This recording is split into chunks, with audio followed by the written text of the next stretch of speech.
Welcome back to the Destination Dream Job podcast. Today I have Melissa Creede. She specializes in coaching leaders and influencers to be more strategic, to drive towards their vision and purpose, and apply it to their day-to-day work, and focus on what's important and not just what's urgent.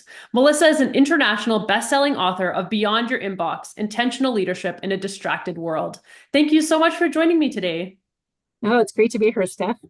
Yeah, so as since you're a leadership coach, I'd love to talk today about authentic leadership. So I Googled it before we got on this call. And so authentic leadership is something that emphasizes transparency, self-awareness, integrity, really brings that ethical, genuine aspect to their leadership style. Do you think that's a good definition of authentic leadership? Yeah, I think that's a really good one. I've never really tried to define it, but I think it's a great place to start. Yeah, okay.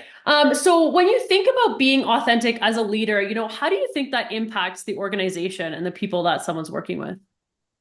Yeah, it's a great question. I think there's an element of being like having your own values and your own the true self of you come out a little bit more as a leader, because for a long time we sort of had a little bit of a box around leadership, and you have to act a certain way and you have to look a certain way, and that doesn't always help everyone. But I think really when we treat each other as humans, when we show up as a human being, that doesn't mean that we put all of our all of our stuff on the table in front of people, but I also think it means not hiding everything about ourselves. And what I think it really does is open up not just connection with people, but I think it also opens up diversity in leadership. Because when everyone has to fit a standard box, the standard box tends to look a very specific way. And when we embrace more authentic leadership, we allow for diversity in all areas of leadership. And, most people go to work for a lot of hours in the day. So we want to be connected with someone who we feel we have is a human at the very least. Yeah, for sure. Do you think that like in like workplaces now, do you think authentic leadership is more accepted? Because I have like the same impression as you, right? Like maybe like 10 years ago, it was like a leader looks one specific way and you don't aren't really supposed to leave that box. But do you think it's getting becoming more accepted to be like more authentic at work and show up more authentically, especially as a leader? Yeah, I saw a really big shift in 2021. So 2021, I coach people internationally around the world all the time, and I got to see what each country was sort of like, what wave they were through in the COVID waves. And 2020 was a big year, but 2021 for leaders, I think, was even more challenging because there was a cumulative effect that had happened. Many people in senior positions had to deal with for about a year of kids home and then back at school and then home and back at school. So they were doing their really senior leadership jobs, and they were parenting, and they were managing, online schooling, and kids sometimes being home, and sick kids sometimes. There was just a lot of pressure in addition to all the pressures that were happening at work with all the additional changes and everything that was happening. In 2021, in my coaching world, I had more people break down in tears than in the 16 years that I've coached. And it was consistent because I think people just reached a breaking point. So I think that opened up an element of authenticity that we hadn't seen before, being able to say, I'm not handling this well, or I'm struggling. Now, of course, we were doing it in a safer place in a coaching relationship. But I think also we went into people's homes. We could see their kitchen table behind them. We could see their partner walking by with the kids in the arm. We got to see into people's lives a little bit more. And I think in many ways that was a good thing. We got to see people as human beings. I mean, we all were struggling in different ways. And I was coaching people in many places in Europe, for instance, where their apartments and homes are much smaller than in North America. So they were on top of each other. Was coaching somebody that was his computer was set up on the baby change table in his baby's room. So like this is the kind of stuff we experience. People would show up in like more casual clothes. So I think that experience also opened us up to being more transparent about our lives. And I think that's for the better. Yeah, I mean, I agree with you for sure. I'm just curious, like, for the leaders who started to show up more authentically at work and like bring their true self to work, did you notice any benefits for them in terms of like, enjoying work more or anything like I that? think what I noticed is more of an understanding of each other, especially, maybe the people that worked for them or vice versa. There was a little bit more empathy and more openness to we don't really know what people's struggles are, and we don't really know what their lives are like. And I think that whole time frame, it opened that up. And what I also noticed in 2021 is a lot of organizations saw people struggling, and they invested more money in things like coaching. They invested more money in other kinds of assistance that unfortunately in 2022 went away. Right. But in 2021, they saw people struggling, and they also had budgets for travel and conferences and things like that that weren't being used. So they directed a lot of money into professional development. And I think we saw the benefit. Now, of course, it's hard to measure because there were a lot of other pressures going on at the time. But I think that humanity, that connection, that authenticity, that vulnerability remained. Hmm. That's so interesting. It's too bad that it's too bad that they didn't keep it, right? Because that does Yeah. truly make a big difference. And, that being able to invest in yourself is probably a huge part of it. So Yeah. what practical steps do you think that leaders can take to help build, like if they want to be a more authentic leader and they want to bring their whole selves to work, what steps could they take to start doing that? I think there's some really simple things, and it doesn't necessarily mean bare your soul every day. But I think there are even things like naming out loud stuff that you might be waiting for, that you might be struggling with. Sometimes we think it's obvious and we don't need to say something, but even if you're having a bad day and you go to work and say, you know what, I'm not at my best today. I might be a little bit more curt today. I might be a little bit more impatient, and that's nothing to do with you. Even saying something like that is really authentic. It's transparent. It's not revealing your deepest personal information that you might not want to share, but it's just showing, because otherwise people make up stories about why are they mad at me? Did I do something wrong? What's going? People make up all kinds of stories. When we just say something like that, that is a really easy way to be authentic and transparent. Or, I didn't Yeah. sleep last night. My baby was up all night, or whatever it is. And people can understand that. A lot of people have those same experiences. Yeah, I think, I see it a lot too in the online world where people who are more vulnerable online, they tend to have more followers and more people engaging with them because people want to see, want to know you as a person and they want to get to know you. My only curiosity about that is there a balance between being vulnerable and also maintaining that authority, like on your like in the workplace? I don't want to say over your team because I think that Yeah, gives a negative message, but. I know what you mean. Um, I think it's Brene Brown who was saying this, but I think there's a difference between processing your struggles in a public way versus having processed your struggles and then speaking about them in a way that serves something else.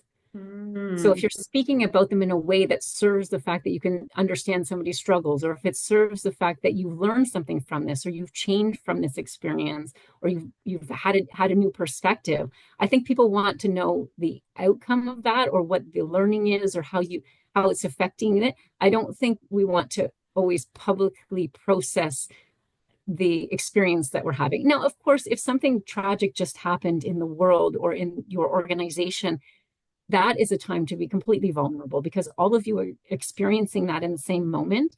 And to talk about to show some emotion or to show something like that, I think connects you with people. But if you're going through your own experience, there is a little bit of a place where, am I doing this publicly or not? And it doesn't mean you can't, but I think there's a learning. It's almost when we're through it, the learning is easier for us to experience. But that's not a hard rule. I'm not saying never talk about something publicly, but I think that's the difference. A lot of times it's almost like it's in service of something. But if we're struggling and we're having a bad day or we're going through a hard time, I think it's okay to share with people. You know what? There's something happening in my family that for the next couple of months is going to have me preoccupied. That just makes us real. I think those are Yeah. some of the subtle differences between them.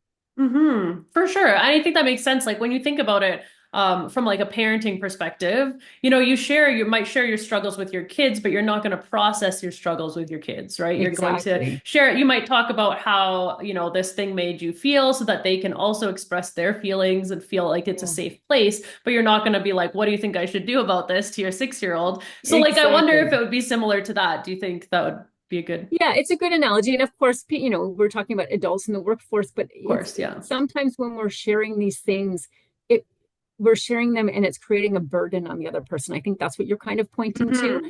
Yeah. And I think that, again, it's not that you never can do that. There's no hard rule, but I think we want to be aware, have I just transferred this burden onto someone whose role this isn't really in my life? And I think Hmm. I love that analogy you have with the kids. And again, there are times where you might just have to, Of but it's course. Yeah. more being conscious of where that line is sometimes. And Yeah. that's why That's they're so interesting. professionals to help us with a lot of those Of things. course. Yeah. That's why Yeah. you're here, right? To coach people Yeah, through exactly. that. Me, a therapist, because we're trained in different techniques and we also aren't attached to the same experience that might be happening in the people in your world. So Right. if you as a boss are expressed to your employee that you're really worried about the company's finances and that, maybe they'll be laying off half the people next year, I mean, there is a time to share that information, but sometimes if it's just your worry, you create unnecessary drama and unnecessary stress on that person when that might not even be a reality for you. It might just be your own personal concern. So I think it's that element of burden and processing that kind of makes the distinction for me. Yeah, no, that's super interesting. And it makes me think too, like, having someone in your corner because they always say, it's lonely at the top, right? So Yeah. having someone in your corner, like a coach or another colleague who's at the same level as you, where you can have these conversations that are maybe not appropriate to have with people who you're supervising or people that you have authority over. Having those people would be a great way to, help build a safe place for those conversations. That's right. And there's another thing that happens that a lot of people in senior positions don't always recognize because to them, they're the same person as they were 5 years ago or, before they got the title. But there is an authority that is granted to that title as well. So let's just imagine you put something out there using my example of the company. Oh, maybe next year we're going to have we're going to have to lay everybody. It could just be a passing thing, or maybe it's something you're a little bit concerned about, but it doesn't really you might even be saying it in a light way and not even putting, but because of your position, it has weight that a lot of people don't recognize because they themselves think they're just the same as they were. So like sometimes a CEO or an executive will pass through an organization and just make a comment like, oh, I really like the color blue or something like that. And then all of a sudden, everything has been changed for like 4 months. Everybody's thinking it's a directive to change the logo or whatever. And I've seen this happen where the person's like, what happened? And they're like, well, you said this. I'm like, I don't even remember saying that. But because of their position, it's almost like it's seen as a directive. So I think we have to be aware that even when we don't feel like we're above somebody or whatever, our positions alone also have weight. So that also comes into play when we're talking about vulnerability. Mm. People appreciate leaders who are vulnerable and open and real and transparent, but we have to be aware of the impact of that sometimes. Yeah, absolutely. That makes me think, like there's some people in my circle of my life where they like to vocalize everything, right? Like they process things by talking about it. Yeah. Whereas that's not me. I'm like, I'm gonna think about it. And then when I've made a decision, then I'll talk about it. And it's just a very different way of being. And so if you're a leader in that situation and you feel like you need to talk about things, you probably have to be a little more cautious about things you're going to bring up in those situations because you might just be processing by talking, but to someone else, they might be like, oh my gosh, like I need to action on this right away. So, That's a great example. Yeah. And when it goes the other way, if you're a leader and someone comes into your office, sometimes I say, ask them, what role do you want me to play here? Do you just need a sounding board? Do you just need a place to process this? Do you need advice? Do you need a decision? Because sometimes we jump into our natural state and that's not actually what the person needs. Now, it's a little bit trickier when it's the other way around, but when you are in a hierarchical environment, more senior to them, you have to have that with other people. And you can just say, you know what, I'm processing this out loud. But if it's someone at your level or higher, they recognize they have a bigger view of the organization and they can see where that fits into something. right. Yeah. Do you think there are any specific tools or habits or like practices someone could recommend to become more aligned with their authentic selves in their leadership? One of the exercises that I really like doing is exercises around values. So a lot of times we use that word in a really maybe a bit more generic way, like I value my family or I value, we have some standard things that we say, but we all have um, more specific values as well. And I always think most people have about the same top 20 values. but it's which ones are your top 3 to 5 that make a difference, and how do you define them? So the word stability, some people have that as a top 5 value or a top 3 value. But for some people, stability is working for a really big organization that feels safe, that feels stable, that feels like they're going to get a good income, they're going to get maybe a pension. For me, stability is working for myself because have more confidence in my ability to keep my business running than I do in someone else's ability. I guess I don't want to be blindsided by being laid off suddenly or something like that. So neither one is right or wrong, but my definition, it's knowing my own definition that makes a difference, because then I can make choices that relate to my values. So it's knowing what your top 3 to 5 values are and how you define them. So values could even be autonomy, independence, freedom, stability, adventure, interesting work. Like there's all kinds of things. So I do a lot of work with my clients around that, because I find That's, it's a great way to connect with that authentic piece too.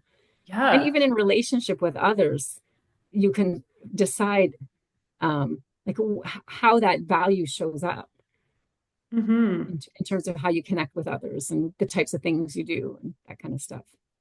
Yeah, and when you know your values, it's a lot easier to make decisions too, I find. Right? So like, Absolutely. yeah, because you know what's most important to you. So what do you want to share what your values are? What are your top three? My top ones are freedom, adventure, and probably any kind of like seeking and learning, something like Yeah, that. Yeah. nice. I'm Mine always, are always seeking and learning and That's awesome. curiosity. Mine are so similar. Mine are freedom, adventure, and authenticity. Those are my top Oh, three. hey, good. Yeah. See, authentic. And it's again, it's not that other people wouldn't have authenticity, but it might not just show up as the very top ones, right? Yeah. Yeah. So For that's great. sure. Yeah, and I think that's one way to really connect with people. I mean, you named yours, and now all of a sudden we have some things to speak about, right? If we were off here, we'd be going on, what's adventure mean to you, and what does freedom mean to you? And that can be a way. And also bringing in, like asking. A lot of times when I talk to leaders about how to connect with people, as individuals, they often think they need to talk about their personal lives. And that is one way to connect. But I actually think you can also connect with people about their experiences at work, even. So if something new is coming in, let's say there's a new program coming in. You don't have to ask somebody what their kids did on the weekend or what vacation they took, it unless you want to, but it doesn't only have to be that, because some people have lines around that. But you can say, oh, with this new project, what are you worried about, or what are some concerns you have, or what are you excited about with this new thing, or what's your team's experience of this? So you can ask them about their experience or connection to even work related things, but it's asking the human part, not the how do you do this, or what's the steps to this. It's asking is your experience with this. That's another way to connect with people in a way that's not only about their personal life, because you're connecting. It's almost like you're connecting with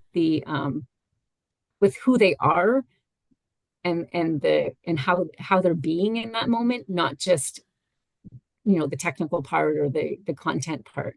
Right. Oh yeah, that's interesting. I like that distinction because that's a very easy change versus Yeah. like, what do you think about this versus like how has this experience been for you can just Yeah. really change the answer. I really like that. Yeah, and then you get Um, to see what their fears might be or what they're excited about. Like, so the emotions come out more. Whereas if you're just asking, what do you think about this process or whatever, then you're only getting sort of the technical answer. Because we really want to connect with people, who they are as people and what emotions they're having. But sometimes not everyone wants to cross the line into their personal world. And I think there's nothing wrong with that. But some people have some boundaries around that, and some for very good mhm. reason. Yeah, for sure. So if someone listening was like, "Oh, we've heard this values thing a million times. I don't know how to figure out what my values are." Do you have a quick tip for how someone could figure out or narrow down what their top three values might be? Yeah, it's a lot easier with someone else, especially someone who's trained. But I can tell you, if you do this with doing it with someone else will be easier, and tell them what to look for. But I usually have people tell me 3 peak experiences that they've had. So maybe they did some adventure in their 20s, and they did a volunteer initiative somewhere, or they worked on a project that they were really excited about. It's something that really gets them excited. And I have them tell me the story about that peak experience, and I'm listening 4 values in there, but with a broader definition than a lot of people might have around different words. And then if you do this with 3 different stories, you'll start to see themes. Oh, it really sounds like, and you ask more deep questions. So if they say something, you're like, oh, what made you excited about that? What was unique about that circumstance? What was, you just keep asking questions. So then between the 3 stories, you might say, oh, it sounds you really like it when you have a clear objective, or it sounds like you really like it when you all get to be part of a team to get to something. So you can start to see some connections. And then from that, when you've dug deeper, you can see, oh, you really like adventures. And often they even use a lot of the same words too. That often is, oh, I really loved it because I had so much autonomy. Oh, well, and then you listen for autonomy next time in the next story. Nice. Yeah, that's awesome. I mean, that's very similar to the career story method that I work on, is Yes. like hearing people, talk about this. It's more on the skills side of things though, and like what skills they can bring out in a team. And it's the same thing, right? It's about listening to their work stories and the things that make them light up and the things that make them excited, and then pulling those skills out from there. So yeah, that's awesome. I love Yeah. that. Yeah, and I do that with the career side too, but I love what you just said. It's when they get excited, it's when they light up, it's when they start talking a bit faster, or they get energy, their hands go, like you're looking for the thing that gets them.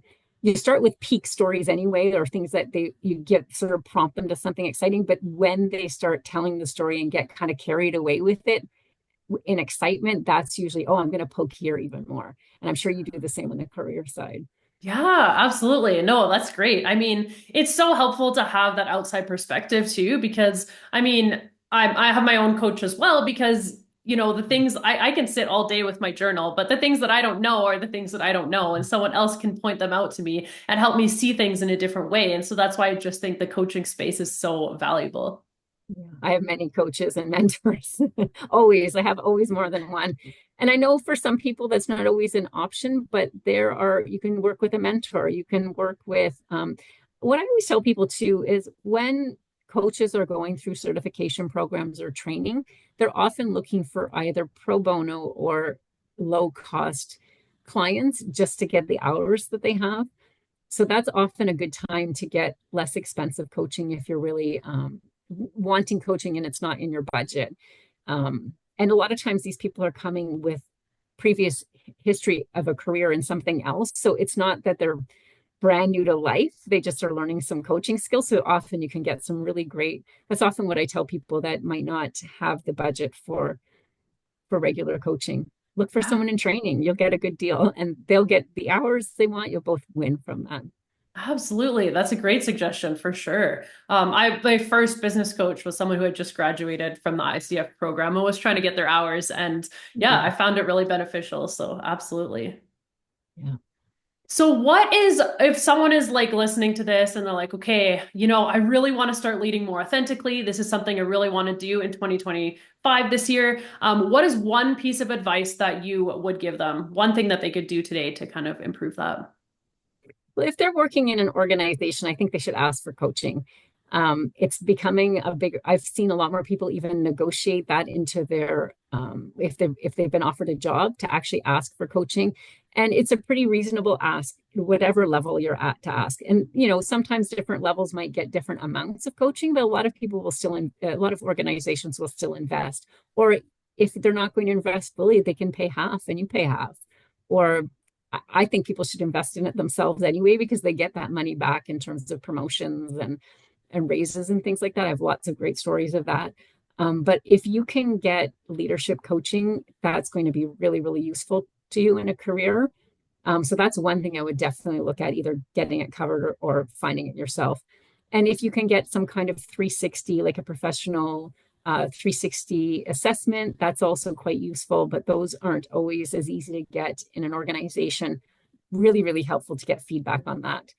Outside of sort of that realm, I mean, there are always books and things like that, but I think it's really hard to translate that into action. So I would say maybe create some kind of monthly group or place to talk about leadership, because leadership is a it's a sector. Leadership is a thing to learn. Most people end up in a leadership position and don't realize that they have to learn about leadership as a subject matter. So I would say just learn as much as you can if you're in any kind of desire to be in those positions or if you are in those positions, because you're probably not naturally going to know the things if you've come up the ranks with a different skill set. Yeah, for sure. And that, like, going back to that negotiation thing and like bringing that into, something that you can negotiate as part of your salary package or your raise package. If you guys want to learn more about how to negotiate your salary, you can check out episode 53 with Carrie Lynn Shaw. There's a great episode there on this podcast. So that's a great suggestion. I love that. I think it's amazing that organizations offer that. And I was just Yeah. talking to someone the other day who was telling me about how a lot of larger organizations are incorporating meditation into their Yeah. practices with their teams. And I just thought that was so cool. I think that's really neat.